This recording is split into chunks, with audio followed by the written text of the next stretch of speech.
Hi everybody, it's Chris. This is not the intro to a video that I was expecting to shoot. I am in a hotel room in downtown Jacksonville. My Spyder is at a dealership called Ride Now Power Sports in Jacksonville. The video you're about to see, I intended it to be a chronology. I intended it to be my ride home from Florida to Niagara Falls, riding from Tampa to Columbia, South Carolina, where I intended to be tonight as I'm shooting this in Jacksonville, from Columbia, South Carolina to Washington, Pennsylvania, and then a short and fast ride from Washington, Pennsylvania to Niagara Falls, New York in very cold temperatures on the third day of the trip. I had the hotels booked and I was ready to go. I'm 2 hours out of Tampa, and what you're about to see unfold happens. As I'm shooting this right now, my Spyder has not been looked at by the dealership yet. They're going to do that tomorrow. I may fly home from Jacksonville and then fly back when the Spyder's ready. I don't know. I may ride the Spyder home tomorrow. That's going to put me in a jam because cold weather's coming in, and this delay means that I might not beat it. I wasn't going to beat it anyway, but long story short, I'm going to let you see the video I shot this morning riding out of Tampa. You'll see how things unfolded. Tomorrow morning, I'm going to talk to my dealership and see where we go. The other thing I'll mention is I am going to run this video before a bunch of my Florida videos runs. So in other words, maybe I'm not explaining this right. This video is going to run. You're going to see this video.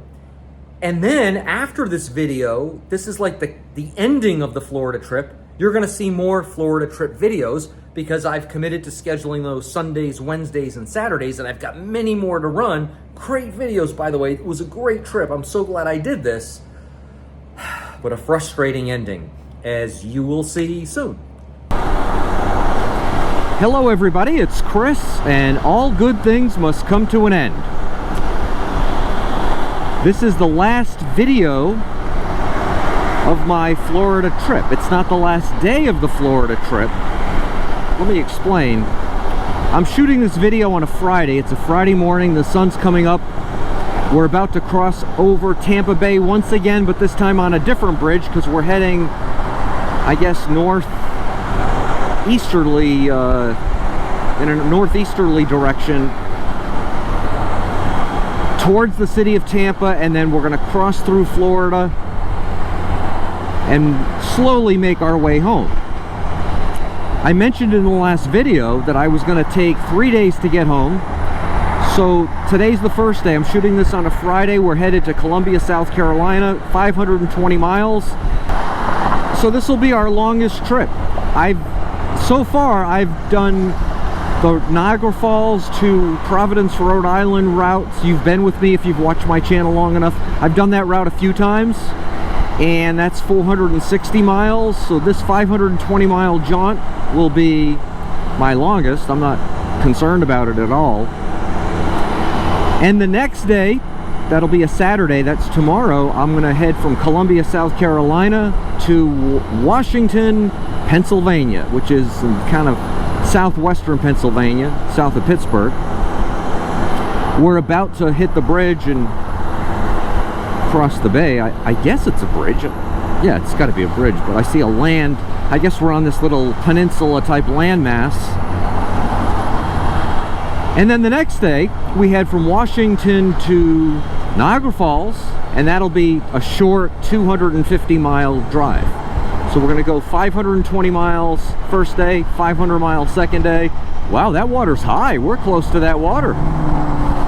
And then I think it's like 250 miles on the last day. And the problem I've got is weather. I'm watching the weather closely. I mentioned this in the last video.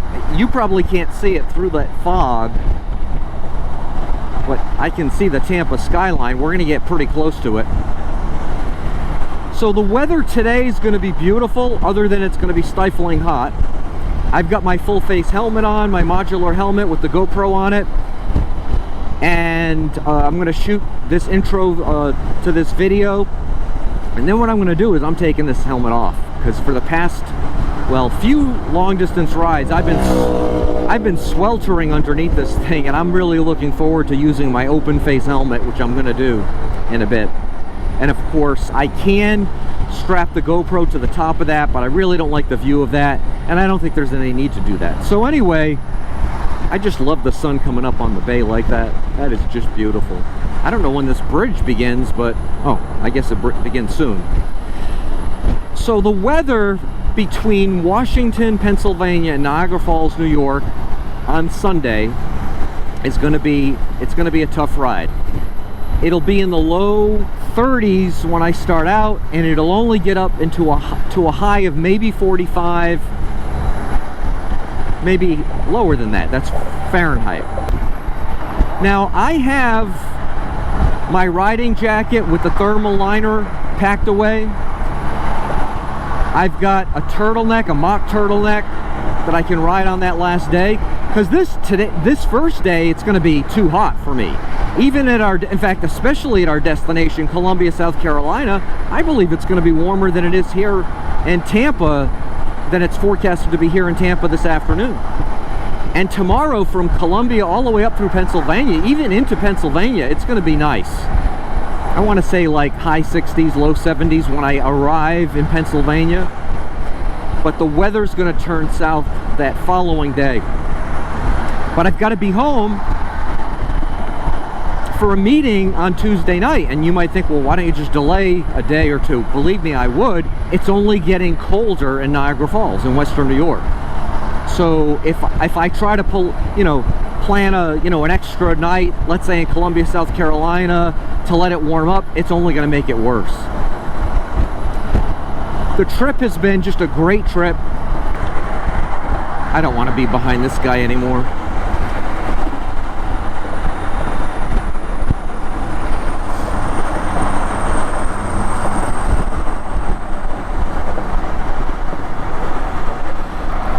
So what I'm going to do, and I mentioned this on my last video, I said this is the last video of the trip, but it's a 3-day trip heading back home.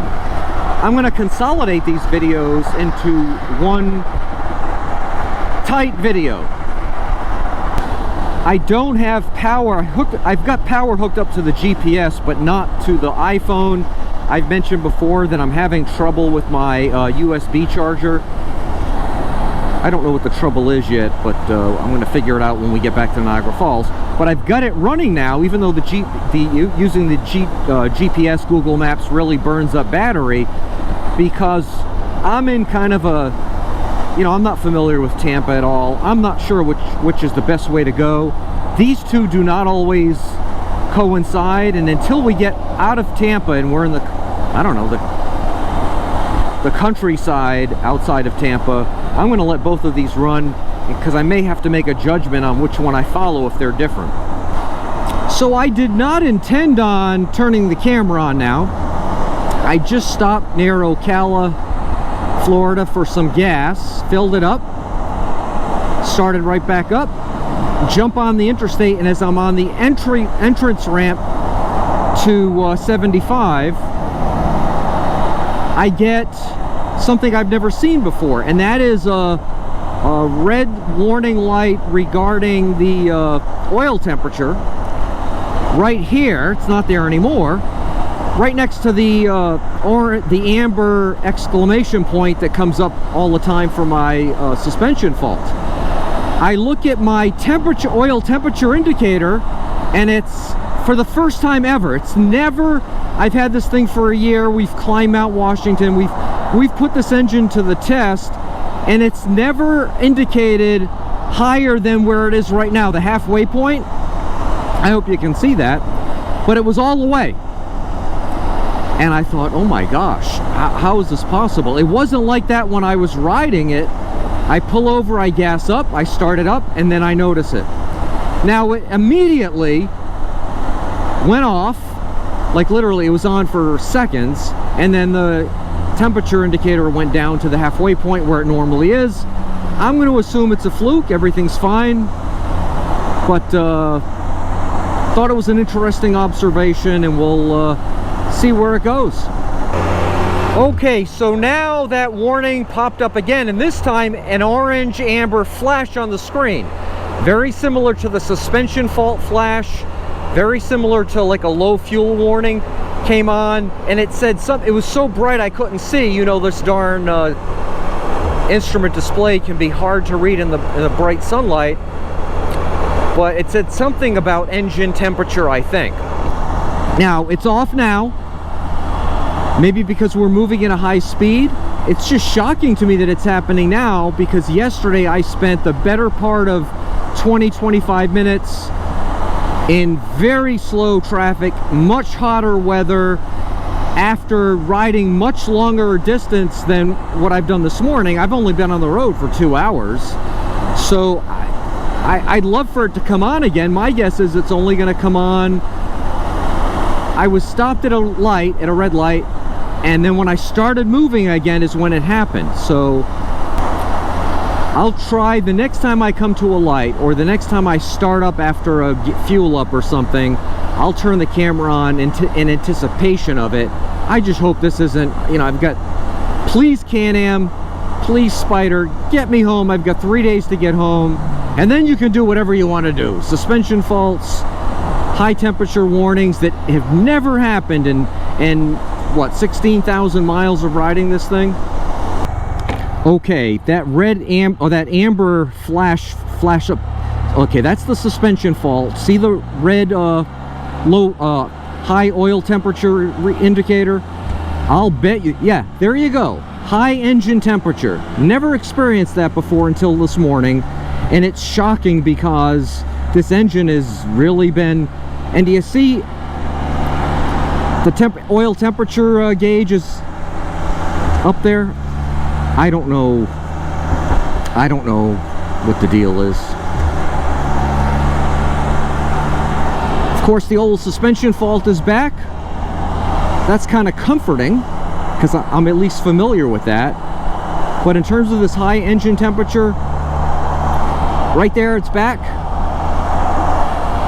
I think I'm going to pull over at the next... okay, now it's off and the temperature gauge is back because I'm moving at a good speed. I don't know, folks.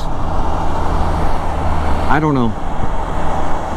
I'll keep you posted. I did not intend on doing any more filming today.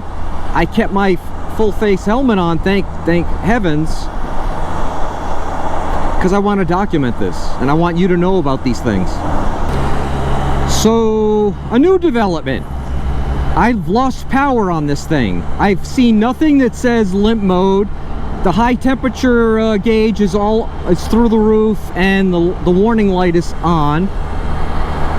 No sign of limp mode, like a warning, but I don't want to floor it. I don't want to like push the thing and have the engine, who knows what, but it will barely go above 55. Which is, for me, like, I've heard horror stories about limp mode really, really slow. I've got a long trip home. I don't want to do it at 55. And unfortunately, I am in the middle of nowhere in north central Florida on US 301. I'm hoping to come to some place where I can pull over safely and let the engine cool down. I quite frankly did that, I don't know, a half an hour ago. I filled up and I checked some messages on my phone. The engine had some time to cool down, but maybe I need to take a longer break. I didn't have to do this on the, you know, many-day trip from Hollywood, Florida to Key West, from Key West to Naples, from Naples to Tampa, and the engine was really pushed. I don't know, like, I don't know what this means. I might do another short to get your feedback. In fact, I think I will. You provided me some real good feedback on the last short I did regarding the suspension fault. So, look at this. It won't let me go over 55. I mean, I see 56 now, 57, but the engine is pretty close to all the way, but I don't want to do that because, I mean, the throttle is pretty close to all the way. I don't want to push it. I want to pull over and let this thing cool down. I'm afraid I'm going to do irreparable harm to this thing. But as you can see, I don't want to pull over right here. And again, we're in the middle of nowhere. Now there's an intersection way up right here. Hey everybody, it's Chris. I'm on the side of the road in Hawthorne, Florida. The issue's been discovered. It's a coolant leak. There's some of the evidence, but it was obvious when it was leaking once I got off the bike.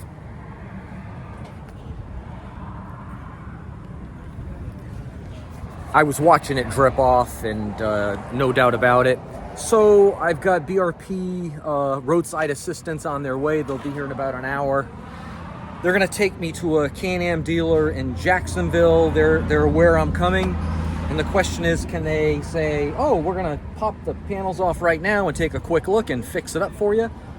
Or I called another dealer in Gainesville, Florida, and they said they can take my vehicle in on the 16th, which would put me 2 weeks without my only conveyance, right? I don't have a car, so I can rent a car, of course, but so I'm hoping they can patch me up quick in Jacksonville, but if they can't, I'm renting a car. I'm continuing on my planned route, and then maybe flying back to pick up my Spyder. So this is unfortunate. This is the end of what's been a great vacation. I'm still high on the Can-Am Spyder. A coolant leak can happen to anything, and it's unfortunate, but it is what it is, and I'll update you when I know more.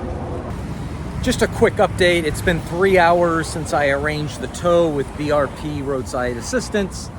They think they'll be here in a half an hour in the hot Florida sun. It's not very pleasant, but I've got a little shade spot here at this little gas station I found. And I'll let you know what I find out at the dealership in Jacksonville.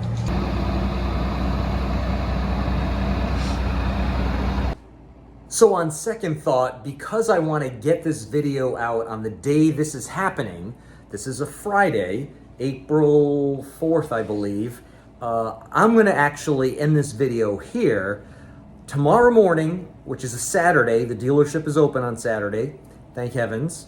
I'm going to try to get an assessment as early as possible from them, because I'm going to make a decision. Do I fly home? Do I stay here because they can fix it, but maybe they can fix it on Monday? I've got a lot of different things that I'm going to wrestle with, but I wanted to get this video out so you could see where we are right now.